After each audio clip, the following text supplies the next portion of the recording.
Good morning, everybody. My name is Prashant Kumar. I am from Lalua, and as we know that I am the teacher of John Bosco Public School. मैं John Bosco school public school में, जो कि बनवीरा विष्णु मंदिर के नजदीक अवस्थित है, उस स्कूल में मैं टीचर हूं।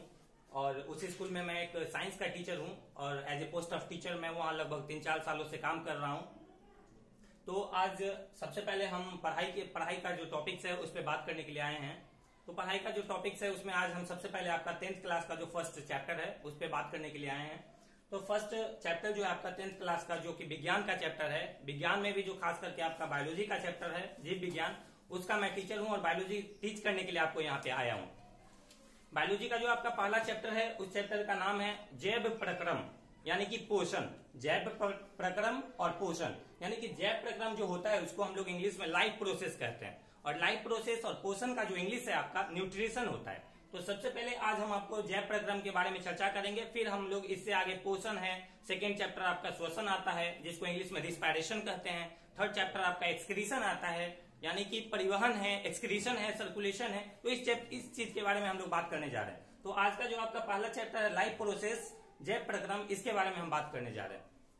सबसे पहले हम आपको जैव प्रक्रम का डिफिनीशन बता देते हैं, फिर हम लोग इससे आगे बढ़ेंगे। जैव प्रक्रम के बारे में हम लोग एक सिंपल, जो आपके बुक में जो डिफिनीशन लिखा हुआ है वो आपका इस तरह से है कि जैव प्रक्रम वैसी सारी क्रियाएं को कहते हैं जिससे सभी जीवों का अनुरक्षण होता है। लेकिन हम लोग क्या करेंगे कि इसको थोड़ा सा अपने भाषा में, अपने शब्दों में इस चीज को बताएंगे, ताकि आप जब एग्जाम में बैठे, एग्जाम देने के लिए आप लोग थोड़ा अपने शब्दों में अगर इस चीज का आंसर लिखते हैं तो आपको बेटर मार्क्स मिलता है। तो इसके लिए हम लोग सबसे पहले इसका डिफिनीशन अपने शब्दों में इस तरह से बताएंगे कि जैव प्रक्रम वैसी क्रियाएं होता है जो जीवों को जिंदा रखने के लिए आवश्यक होता है। अनुरक्षण का मतलब यही होता है कि जीवों को हम लोग जिंदा रखने के लिए आवश्यक होता है। तो वैसी सारी क्रियाएं, अगर आप लोग लिखना चाहें तो आप लोग लिख सकते हैं, वैसी सारी क्रियाएं जो जीवों को जिंदा रखने के लिए आवश्यक होता है, उस प्रक्रिया को हम लोग जैव प्रक्रम कहते हैं।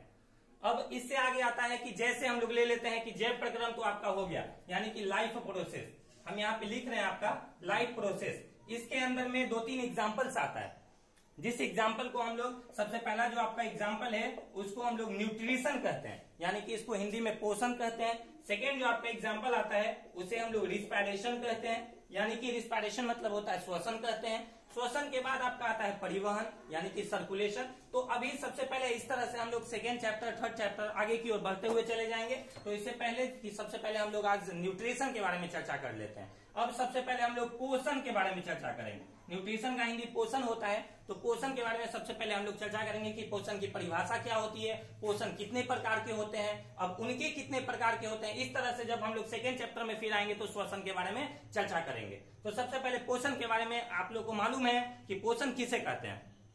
पोषण के बारे में आप लोग का, जैसा आपने बुक में पढ़ा हुआ है कि पोषण वैसी प्रक्रियाएं होता है जिसमें कोई भी जीव पोषक तत्वों को ग्रहण कर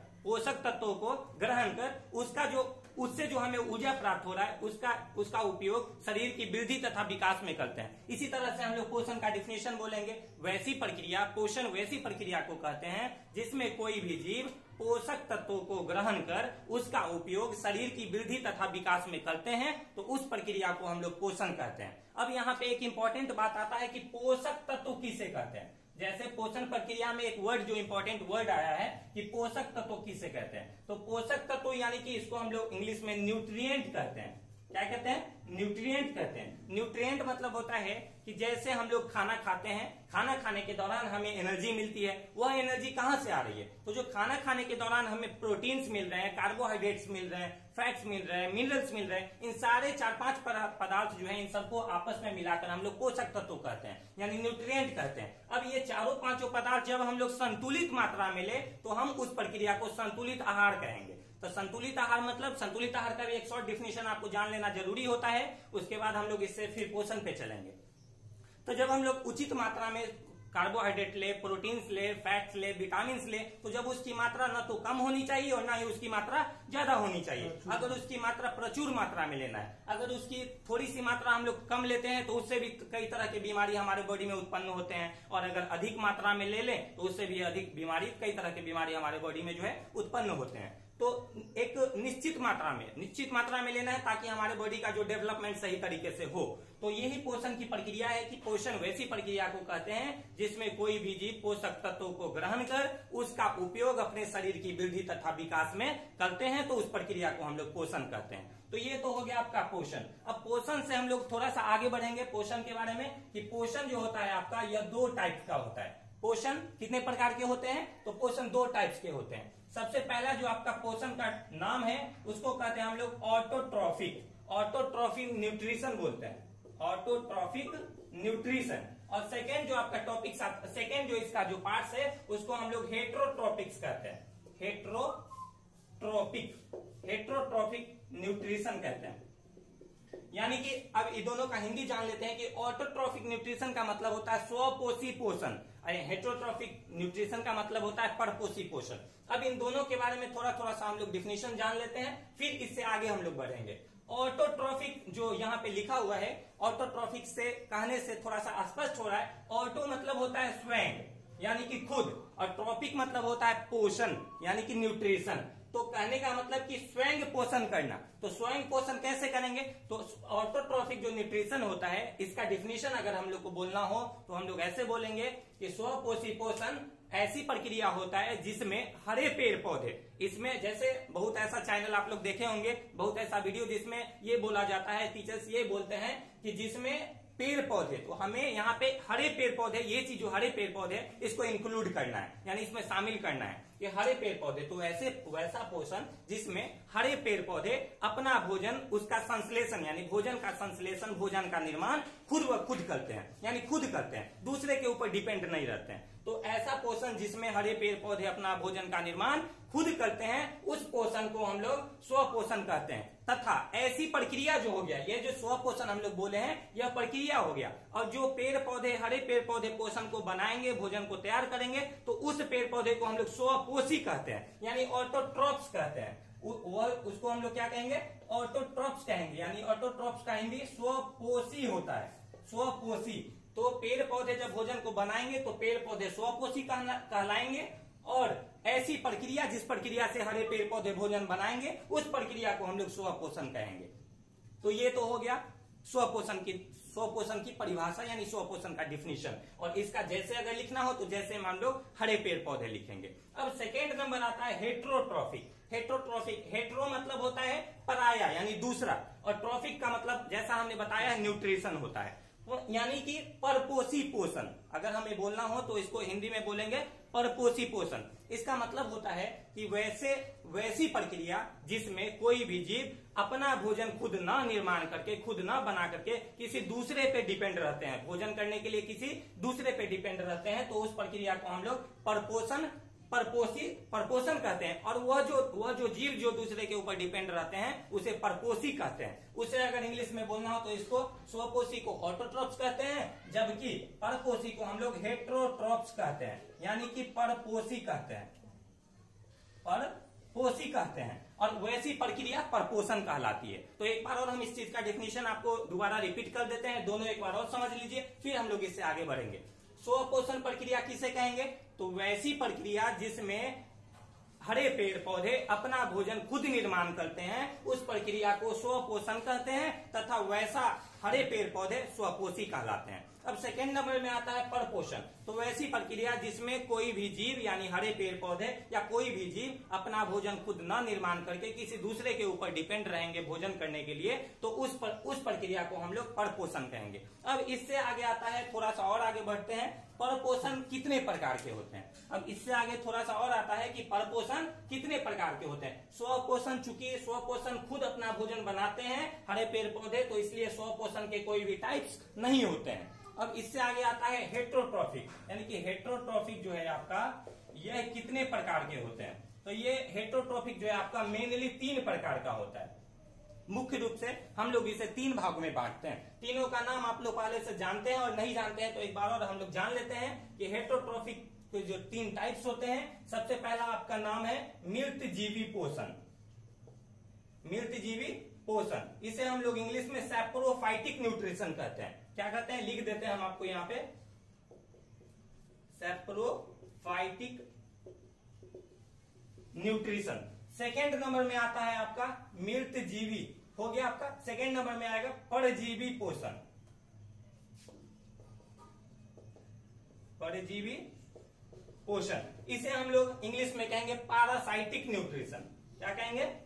पैरासाइटिक न्यूट्रिशन। थर्ड नंबर जो है आपका इसके 3 टाइप्स में, थर्ड नंबर में आता है प्राणी संपोषण। प्राणी संपोषण, इसे हम लोग इंग्लिश में होलोजोइक न्यूट्रिशन कहते हैं। Holozoic nutrition.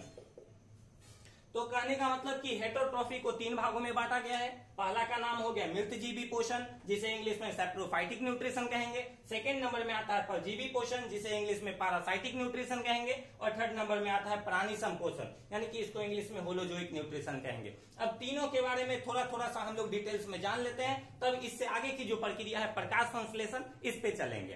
तो सबसे पहला जो आपका मृतजीवी पोषण है, इसके बारे में डिफिनेशन जान लेते हैं। ऐसा पोषण जिसमें कोई भी जीव पोषण के लिए मृत जीवों पे निर्भर रहता है, यानी सड़े गले पदार्थों से अपना पोषण प्राप्त करता है, तो उस जीव को मृत जीवी जीव कहते हैं। तथा जिस प्रक्रिया से अपना भोजन ग्रहण करते हैं उस प्रक्रिया को मृत जीवी पोषण कहते हैं। तो ये इसका परिभाषा हो गया कि ऐसा जीव जो किसी मृत यानी सड़े गले चीजों पे अपना मतलब बसेरा डाल करके और वहां से जब अपना भोजन प्राप्त करते हैं तो उसे मृतजीवी जीव कहते हैं, तथा ऐसी प्रक्रिया को मृतजीवी पोषण कहते हैं। इसका एग्जांपल ले लेते हैं। जैसे कोई भी जीव जब लास्ट में उनकी मृत्यु हो जाती है, मर जाते हैं, सड़ जाते हैं, तो उस पे लास्ट में बैक्टीरिया बैठता है, फंगस बैठता है, प्रोटोजोआ बैठता है। तो ये सब जो जीव हैं जो सड़े गले चीजों पे बैठ करके अपना पोषण प्राप्त करते हैं, इस जीव को हम लोग मृतजीवी जीव कहते हैं। सेकेंड नंबर में आपका आता है परजीवी पोषण। पर मतलब होता है दूसरा, और जीव यानी जीव, पोषण यानी पोषण प्राप्त करना, भोजन ग्रहण करना। तो परजीवी पोषण किसे कहेंगे? तो वैसा जीव जो किसी दूसरे जीवों के शरीर पे अस्थायी या अस्थायी रूप से रहकर उससे अपना भोजन प्राप्त करते हैं, तो उस प्रक्रिया को हम लोग परजीवी पोषण कहते हैं, तथा उस जीव को परजीवी जीव कहते हैं। तो अब यहाँ पे एक वर्ड आया है, इंपॉर्टेंट वर्ड, जिसे कहते हैं अस्थायी या अस्थायी रूप से रहकर। अस्थायी या परमानेंट या टेम्पररी, अस्थायी या अस्थायी रूप से रहने का मतलब क्या होता है? तो देखिए, परजीवी मतलब तो दूसरे से भोजन प्राप्त करेंगे, लेकिन अस्थायी अस्थायी कैसे?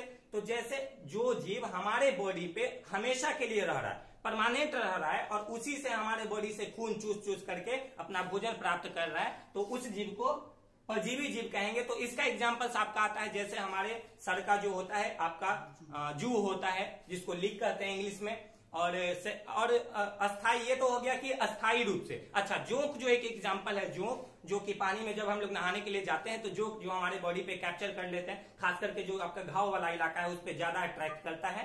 तो जोंक जो है अगर आपके बॉडी में अंदर चला जाता है और आपके बॉडी में घाव के माध्यम से चला गया और हमेशा के लिए रह रहा है, तो आपका अस्थाई जो जीव है उसका उदाहरण हो जाएगा। लेकिन अगर एग्जाम्पल ले लेते हैं, जैसे जब हम लोग बेड पे सोने के लिए जाते हैं और खटमल आकर के हमारे बॉडी से खून चूस करके और फिर फूल से भाग जाता है, तो वह जो हो गया आपका एग्जाम्पल, वह अस्थाई जीव का एग्जाम्पल हो गया। तो अस्थाई और अस्थाई समझ में आ रहा है कि जो तुरंत आकर के अपना पोषण प्राप्त करके और चला जाएगा तो उसको अस्थाई कहेंगे, और जो हमारे बॉडी में हमेशा के लिए रह करके उसी से अपना भोजन प्राप्त करेगा तो उसे अस्थाई जीव कहेंगे। अब यहाँ से एक और इंपॉर्टेंट बात आता है, ध्यान दीजिएगा। एक और इंपॉर्टेंट बात क्या आता है कि जीव तो हमारे शरीर पे आकर के अस्थायी या अस्थायी रूप से प्राप्त करके भोजन चले गए, तो उस जीव को परजीवी जीव कहते हैं। लेकिन जिसके शरीर से वह पोषण प्राप्त कर रहा है उस जीव को हम लोग होस्ट कहते हैं। उस जीव को, जैसे हमारा जो जू है हमारे सर पे रह करके अपना पोषण प्राप्त कर रहा है, तो वह परजीवी जीव कहलाएगा। लेकिन हम उसके लिए क्या कहलाएंगे? तो हम उसके लिए होस्ट कहलाते हैं, जिसको हिंदी में पोषी कहते हैं। तो ये हो गया आपका परजीवी पोषण का डिफिनीशन। थर्ड नंबर में आता है प्राणी संपोषण। प्राणी संपोषण मतलब होता है, देखिए प्राणी कहने का मतलब होता है क्रिएचर। तो क्रिएचर मतलब स्पष्ट हो रहा है यह कि यानी कि कोई भी जीव। देखिए प्राणी संपोषण का ज्यादा विस्तार नहीं है, बस हम लोग इतना याद रखेंगे कि वैसा प्राणी या वैसा जीव जो किसी अन्य प्राणी के भोजन ग्रहण करने की विधि द्वारा अपना भोजन ग्रहण करते हैं, तो उस प्रक्रिया को प्राणी संपोषण कहते हैं। तथा वैसा जीव प्राणी संभोजी कहलाता है। तथा वैसा जीव प्राणी संभोजी कहलाता है। तो इस प्रक्रिया को, जिस प्रक्रिया से कोई भी जीव किसी दूसरे प्राणी के भोजन ग्रहण करने की विधि द्वारा जब अपना भोजन ग्रहण करते हैं तो उस प्रक्रिया को प्राणी संपोषण कहते हैं। तथा वैसा जीव प्राणी संभोजी जीव कहलाता है। यहां तक आपका क्लियर है? तो अच्छा, ये जो थर्ड वाला है इसका एग्जाम्पल आपका मेढक हो जाएगा, मनुष्य हो गया, जो किसी अन्य प्राणी के भोजन ग्रहण करने की विधि द्वारा अपना भोजन ग्रहण करते हैं। तो वह जो भोजन ग्रहण करेंगे वह हमेशा तरल रूप में ग्रहण करते हैं। ये यहाँ पे इंपॉर्टेंट बात जो है याद रखना है कि वह जो है लिक्विड रूप में अपना भोजन ग्रहण करते हैं, तरल के रूप में ग्रहण करते हैं। तो ये आपका तीनों टाइप्स था, परजीवी, पोषण जो है परजीवी पोषण यानी कि परपोषण, इसके तीनों टाइप्स थे। ये तीनों टाइप्स हमने आपको बता दिया। इसके बाद अब यहाँ पे एक और इंपॉर्टेंट टॉपिक्स आता है जिसको कहते हैं कि स्वपोषी भोजन बनाते हैं। तो स्वपोषी यानी हरे पेड़ पौधे भोजन बनाते हैं। तो कैसे बनाते हैं? तो यहाँ आपने पढ़ा है, आपने 9th क्लास में या 8th क्लास में भी पढ़ा है कि स्वपोषी जो भोजन बनाते हैं तो कैसे बनाते हैं। तो वो जो प्रक्रिया से भोजन बनाते हैं उस प्रक्रिया का नाम है प्रकाश संश्लेषण यानी कि फोटोसिंथेसिस। अगर इजाजत हो तो प्रकाश संश्लेषण का डिफिनेशन।